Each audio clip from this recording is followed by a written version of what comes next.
Tiong Bahru is an old but charming neighborhood and is one of the hotspots when it comes to tourism and food. I live near this place and I find that it is worthy of your time. So come, let us take a sightseeing tour around Tiong Bahru over the course of 90 years.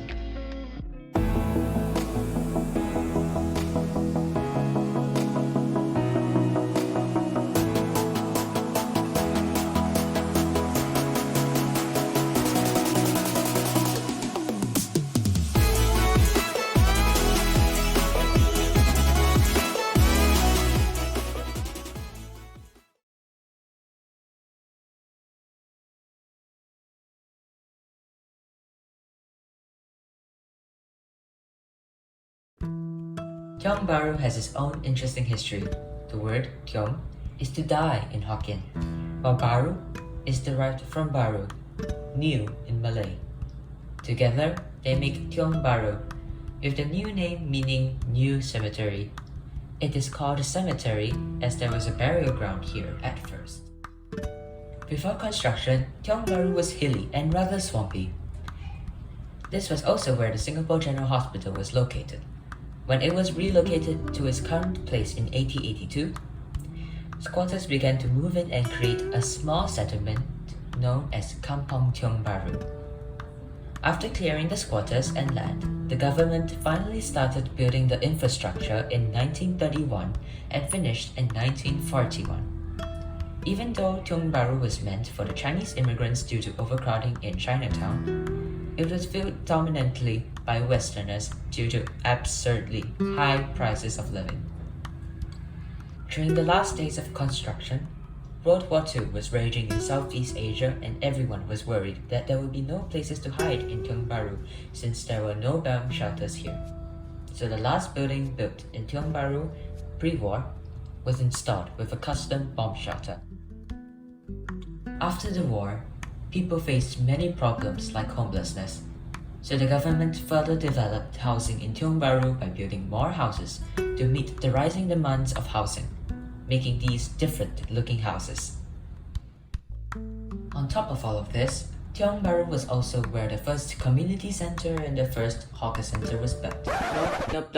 No. Tiong Bahru is the first wet market. It's the first wet market to be ever built. Not hawker center, wet market. I forgot La Pasa was a thing back then. That was false information. Forget about that. It was the first wet market. Okay, thank you. Locals then really wanted a facility for gathering and for leisure activities, so a community center was built. And also, because there were a lot of street vendors at the time, the roads got really congested and littered with food. So the government decided to build a place where all vendors have a place to sell and buy stuff.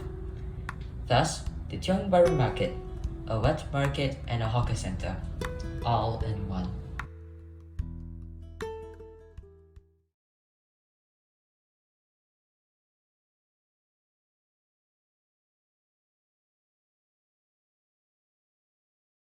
I didn't want this to be a long video, and since this is very niche, I will have a rapid fire of the different characteristics of buildings built pre-war and post-war.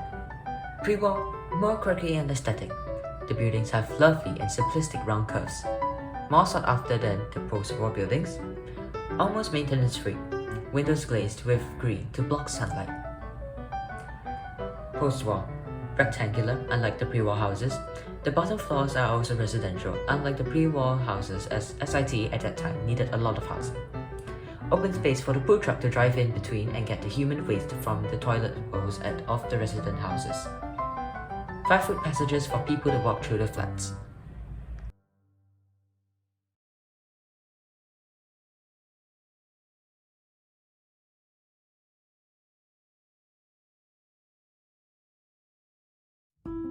While Tiong Bahru is just the residential area, there are a lot of different places that you can visit as a tourist.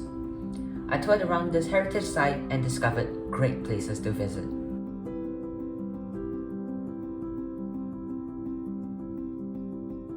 This relaxing yet surreal oasis has the ability to separate you from the hustle and bustle of the city. Sit down on benches and take in the lush greenery surrounding you. Marvel at the wonders of the sculpture made by the same sculptor Who made them a lion? And ponder, is it a swan? Is it something else?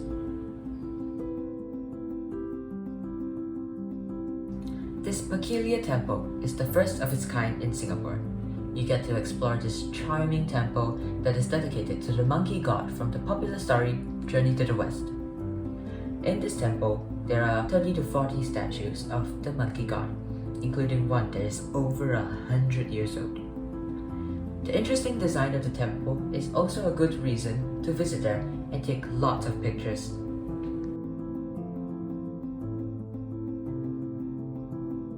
Look at Tiong Bahru's wet market and see all the various items for sale there. At the market, there are many things you can buy as a souvenir. Flowers, clothes, accessories. And if you want vegetables and fruits and meats and fish. On the walls of the market is some wall art. Take some pictures of them if you want to, because they are really pretty.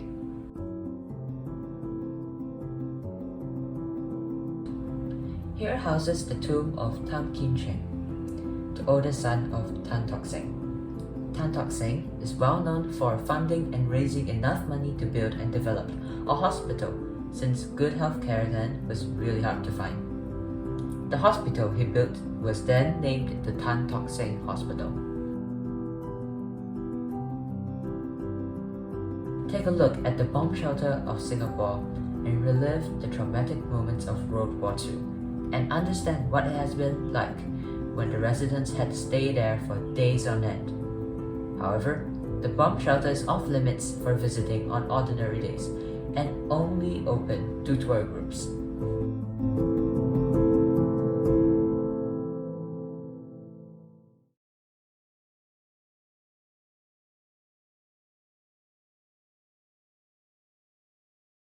In Tiong Bahru, you have an array of options of food for you to choose, whether it is good hawker food, gourmet meals from the finest restaurants, or to grab a coffee and pastry from artisan cafes.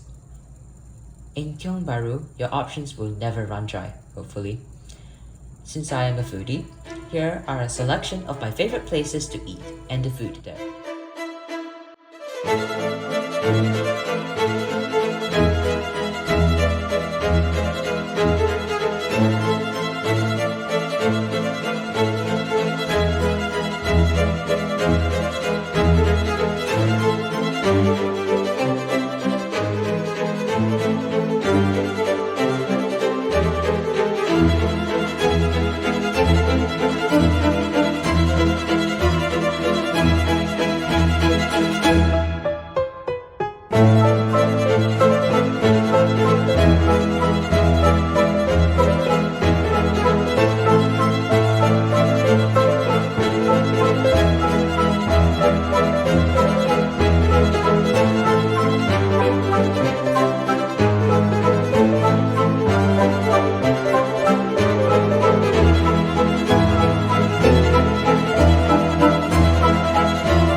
Tiong Bahru is a quaint little neighborhood that has many hidden gems lying around.